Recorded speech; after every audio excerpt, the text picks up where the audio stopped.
অতএব যেখানে ইসলামী শরিয়া ধর্মীয় তোমাকে তোমার ইবাদতের সুযোগ দিবে, কিন্তু ডাকডোল পিটাইয়া বাহিরে না, তাইলে নিজেরা আবার কিভাবে মূর্তি বানাইতে পারি?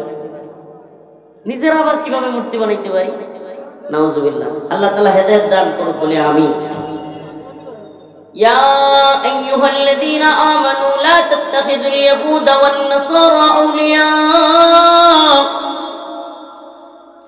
বা'দুহুম আউলিয়াউ বা'দ ওয়া মান ইয়াতাওয়াল্লাহুম মিনকুম ফাইন্নাহু মিনহুম ইন্নাল্লাহা লা ইয়াহদিল কওমাজ যালিমিন। ও প্রিয় যশোরবাসী, ও কেশবপুরের মুসলমান, আমার আজকের আলোচনা আপনাদের সম্মুখে এজন্যই এই বিষয়ের আলোকপাত করার প্রয়োজনীয়তা বোধ করছি। আমাদের বর্তমান বাংলাদেশ, বিশেষ করে উপমহাদেশ, মুসলিম অধ্যুষিত এই বঙ্গ, এই মুসলিম বঙ্গে আগামী 3 থেকে 4 মাস খুব ভয়াবহ পরিস্থিতি হবে। আমাদের পার্শ্ববর্তী দেশ ভারত বাঙালি মুসলিমদের দমন পীড়ন নিপীড়নের জন্য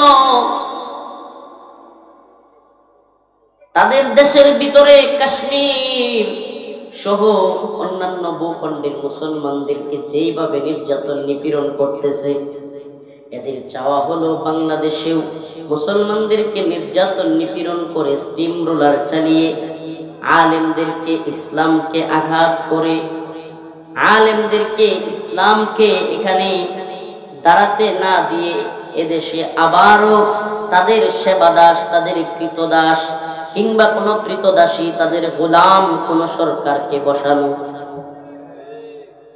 তাদের এই প্ল্যানিং প্রায় চূড়ান্ত। তারা এখনো স্বপ্ন দেখে বাংলাদেশে আবারও আধিপত্য বিস্তার করে তাদের একজন কৃতদাস, সেবাদাস সরকার বসিয়ে আমাদেরকে গোলামি করাবে। কিন্তু আমরা মুসলমান, আমাদের একমাত্র রবকে, আমরা কার গোলাম? চিৎকার করে বলেন, আমরা কার গোলাম? আমরা একমাত্র আল্লাহর গোলামি করি। আমরা ভারতের গোলামি করি না, আমরা আমেরিকার গোলামি করি না, আমরা মহান রবের গোলামি করি। আল্লাহ রাব্বুল আলামিন সুস্পষ্ট কোরআনে কারীমের মধ্যে বলেছেন, ইয়া আইয়ুহাল্লাযীনা আমানু লা তাত্তাখিযুল ইয়াহুদ, হে ঈমানদাররা, লা তাত্তাখিযুল ইয়াহুদা ওয়ান নাসারা আউলিয়া, হে ঈমানদাররা, তোমরা ইহুদি এবং খ্রিস্টানদেরকে বন্ধু বানায়ো না। কি করিও না? ইহুদি খ্রিস্টানদেরকে বন্ধু বানায়ো না। এবার আসেন, বর্তমান পৃথিবীতে ইহুদিদের একটা রাষ্ট্র, যদিও এটা এদের রাষ্ট্র নাই, এরা দখল করেছে জালিমের দল, নাম হলো ইসরায়েল। নাম কি?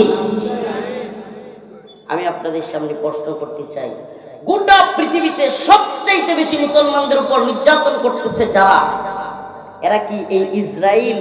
হ্যাঁ নাকি না? ইসরায়েল নির্যাতন করতেছে না করতেছে না? আল্লাহ তাআলা বলছে যে ইহুদিরা হলো মুসলমানদের, মুমিনদের শত্রু। তাইলে মিলায় নেন, ইহুদিরা শত্রু নাকি বন্ধু? এখন বাংলাদেশের কোন দল যদি ইহুদিদেরকে বন্ধু মনে করে, তাইলে তারা কি আল্লাহর কথা মানলো? বলেন, মানলো? যদি খ্রিস্টানদেরকে বন্ধু মনে করে, পুরা ইউরোপ, পুরা পশ্চিম সবটাই হলো খ্রিস্টান।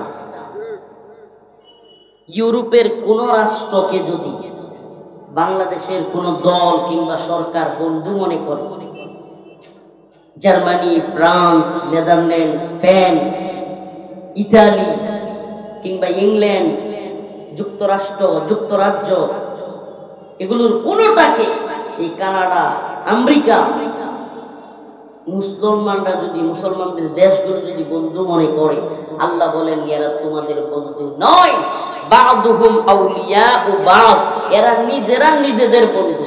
এরা নিজেরা কি? কার কথা বলেন না, কার কথা? আসেন এবার মিলাই। ইসরায়েল যে এত জুলুম করতেছে ফিলিস্তিনের মুসলমানদের পক্ষে, আমেরিকার সমর্থন আছে না নাই? খালি সমর্থন নাকি অস্ত্রও দেয়, টাকাও দেয়, গোলা বারুদ দেয়, ট্যাঙ্ক দেয়, মিসাইল দেয়, জঙ্গি বিমান দেয়, ড্রোন দেয়, অ্যাটাকিং হেলিকপ্টার দেয়, দেয় কি দেয় না? তাইলে বোঝা গেল ইসরায়েল যদি মুসলমানের শত্রু হয়, আমেরিকাও মুসলমানের শত্রু। আমাদের কথা কি বুঝে আসতেছে? যদি সাম্প্রতিক এই কথাগুলো না বুঝেন, আগামীর বাংলাদেশও বুঝবেন না, আগামীর আলোচনাও বুঝবেন না। আগামী দিনে বাংলাদেশের পরিস্থিতি কি হবে এগুলো একটু মুসলমান ইমানদার, যেহেতু এত দূর থেকে কষ্ট করে আসছি, না খায়া না লইয়া এত দূর থেকে গাড়িতে কইরা আসতাম, বিমানের মিস করে আসছি, আপনাদেরকে একটু কিছু কথা বলে যায়। আপনারা 2024 সালের 5ই আগস্ট এর আগে বাংলাদেশে একচ্ছত্রভাবে ভারতীয় আধিপত্যবাদ দেখছেন।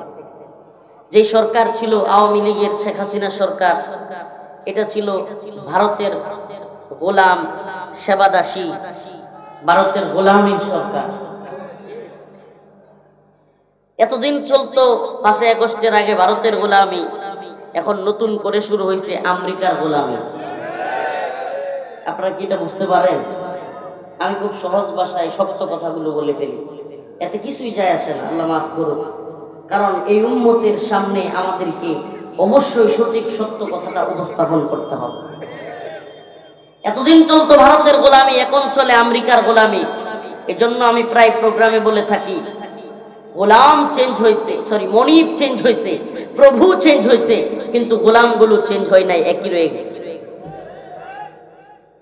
বাংলাদেশের রাজনৈতিক দলগুলোর গোলামি, চামচামি এখনো চলছে।